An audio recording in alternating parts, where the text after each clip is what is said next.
Olá, muito bom dia a todos. Obrigada pelo convite em falar sobre aquelas que são as questões da pesca nos Açores e a estratégia que temos para garantir a sustentabilidade das pescarias na região autónoma dos Açores. Então, como todos sabemos, os Açores é um arquipélago oceânico situado no Atlântico Norte e composto por 9 ilhas. Tem um território marítimo que abrange quase 1 milhão de quilómetros quadrados e para o qual os recursos marinhos são fundamentais para a economia local. Não temos plataforma continental, existem grandes profundidades que circundam as ilhas e a pesca, neste sentido, ocorre junto das ilhas e junto dos inúmeros montes submarinos que temos ao redor das ilhas. Por isso, no fundo, apesar de muito mar, a pesca limita-se quase a 1% da área total que temos dentro da ZEE. Pronto, a singularidade das nossas águas, para além de limitar a área disponível para a pesca, exige uma aplicação muito cuidadosa do princípio de precaução, como forma de garantir a conservação dos recursos halieuticos presentes nas águas dos Açores. A pesca nos Açores é caracterizada de uma maneira muito geral como sendo artesanal. É uma pesca de pequena escala, onde cerca de 65% da nossa frota é composta por embarcações de comprimento inferior a 9 metros. As pescarias são essencialmente de linha e anzol. Refiro-me, por exemplo, a linhas de mão, pesca de salto e vara para ganhos pelágicos, palangre de fundo, e resume-se basicamente a isto. A pesca, de facto, e isto de forma geral, tem vindo a enfrentar há vários anos desafios que exigem ações urgentes e, neste sentido, merecem o estatuto de prioridade dentro das políticas regionais. Dentre os desafios que se colocam, a sobrepesca e o gradual decréscimo na abundância de muitas das espécies de interesse comercial estão no centro destes desafios. Esta situação tem contribuído também para a quebra no rendimento de toda a fileira da pesca. A crescente pressão também que se verifica também a nível mundial e global, os Açores não é exceção, sobre os ecossistemas e a degradação de todos os habitats suscita cada vez mais preocupações relativamente ao bom funcionamento dos mesmos. O conhecimento científico é, assim, determinante para a sustentabilidade do setor e deverá ser a base de toda a decisão e medidas políticas que se venham a adotar no futuro.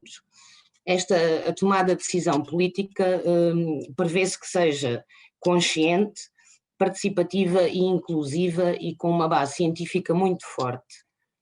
Em suma, a política regional da pesca na região pretende introduzir padrões de governação baseados no conhecimento, na inovação e na qualificação dos profissionais do setor, usando assim como motor de desenvolvimento a sustentabilidade e a valorização dos recursos que existem, bem como das zonas costeiras e das comunidades que aí habitam. O processo de decisão política continuará a contar sempre com a maior participação de todas as partes interessadas na fileira da pesca, ou seja, num processo de cogestão. Todos os intervenientes devem ser sempre plenamente envolvidos nas discussões relativamente às aplicações das medidas que se pretendem introduzir a nível de gestão das pescarias. A sustentabilidade das nossas pescarias e a procura de soluções a curto e a médio prazo constituem elementos destas mesmas políticas. Marcamos como indicadores principais destes mesmos elementos as 3 dimensões da sustentabilidade e refiro-me aos recursos, à frota e aos profissionais do setor da pesca. O recurso é indiscutivelmente o ponto de partida para a gestão das pescarias, encontrando-se a frota, a sua dimensão e as artes utilizadas, bem como a sobrevivência e o modo de vida dos pescadores dependentes da captura dos mesmos.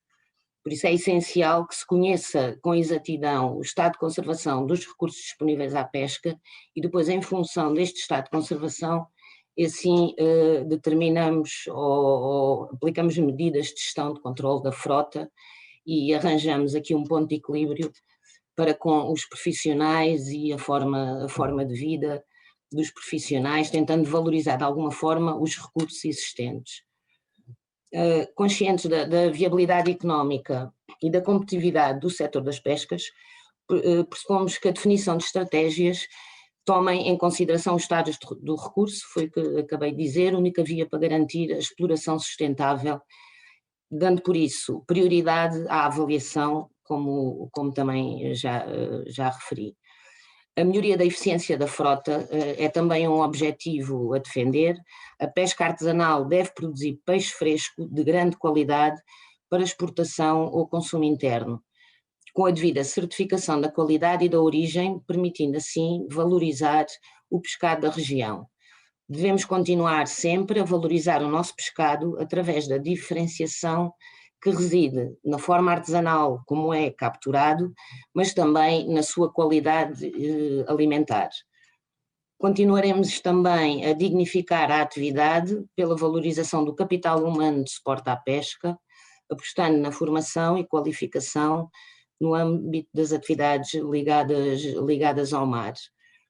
Será promovida uma política de melhoria da formação marítima que confira prioridade à capacitação no âmbito das indústrias tradicionais da economia azul, como a aquicultura e a pesca, obviamente, bem como nos setores emergentes, que visa promover a atração e a qualificação de camadas mais jovens, a flexibilidade no emprego, o estímulo à progressão das carreiras, a permanente atualização dos conhecimentos, dando o devido reconhecimento das competências adquiridas ao longo da vida dos profissionais da pesca e do mar.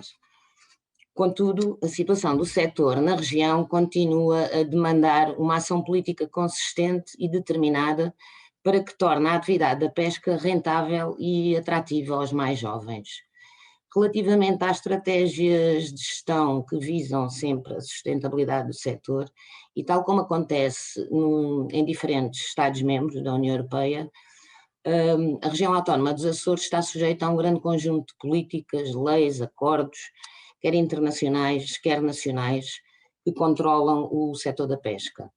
A atual estratégia de gestão dos recursos pesqueiros nos Açores baseia-se na política comum de pescas, implementada principalmente por meio do total admissível de captura, o TAC, para várias espécies, onde incluímos aqui o borás, os alfonsins, tubarões de profundidade, peixe-espada preto, entre outras.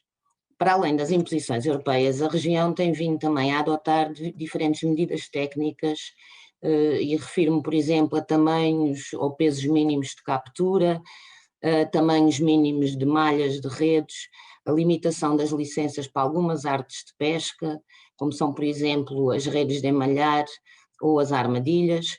Inclusive é proibido na região fazer pesca com redes de arrasto e redes de tresmalho. A redução também do número de embarcações tem havido, de facto, uma estratégia de apoio ao abate de embarcações de pesca, e tem havido também um decréscimo gradual no número de embarcações que compõem a nossa frota, tem vindo a acontecer durante os últimos anos e tem permitido uma melhoria na proteção dos recursos, bem como um consequente aumento do rendimento dos pescadores. Pronto, com este enquadramento geral e conscientes sempre da importância do setor na região e na necessidade de ajustar as medidas tomadas em função das dificuldades que se vão colocando, apontamos como medidas prioritárias as seguintes orientações estratégicas. Garantir a autonomia na recolha de informação e produção de conhecimento para apoiar a decisão política e aos compromissos e metas europeias que são cada vez mais limitativos ao nível da pesca e da extração de recursos vivos do mar. Por outro lado, temos que estabelecer planos de gestão e de recuperação para grande parte das unidades populacionais em risco e aquelas que já têm, ajustar em função do estado de conservação que nos é reportado pelos investigadores que trabalham nesta área. Diversificar, por outro lado, os recursos explorados e criar condições para aproveitamento das rejeições. Refiro-me, por exemplo, a espécies de menor valor comercial, porque estamos perante uma pescarias multiespecíficas e há espécies que não têm tanto valor comercial, que não são alvo da captura e muitas vezes são deitadas fora e desaproveitadas. Há que haver aqui, de alguma forma, uma valorização destas espécies para diversificar um pouco aquilo que são as pescarias e as espécies-alvo destas mesmas pescarias. Por outro lado, devemos continuar a desenvolver estratégias de valorização do pescado, aquilo que acabei também de referir, e assegurar a rastreabilidade dos produtos da pesca, promovendo o aparecimento de novos mercados de exportação. Devemos também corresponsabilizar todos os atores da fileira da pesca, no fundo somos todos responsáveis pela situação atual ao nível da exploração de recursos e do estado de degradação. Devemos também reforçar o conhecimento sobre a pesca lúdica, a pesca recreativa, porque é uma atividade pouco conhecida, com uma regulamentação bastante deficitária e que, no fundo, extrai recursos vivos e com responsabilidade a nível de reporte de dados e de espécies capturadas, que ainda precisa de ser regulamentada de forma mais eficaz. Devemos também apostar na formação, valorização e capacitação dos ativos da pesca, refiro-me, por exemplo, aos pescadores, e devemos integrar toda a informação para que seja pública, numa plataforma georreferenciada e de acesso livre a todos os cidadãos, porque tudo o que é informação que seja possível partilhar, julgo que deve ser pública.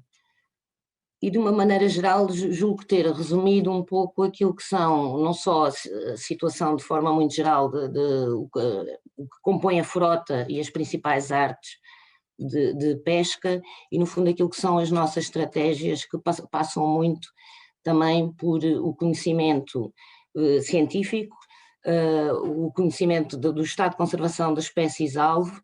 Somos de facto uma região em que há muito a fazer, mas que no fundo julgo que a sustentabilidade das nossas pescarias tem sido de alguma forma garantida, apesar do muito que ainda há a fazer, e estamos sempre a trabalhar nesse sentido e é para aí que continuamos virados e dispostos a trabalhar. E julgo que é tudo. Bom dia e muito obrigada.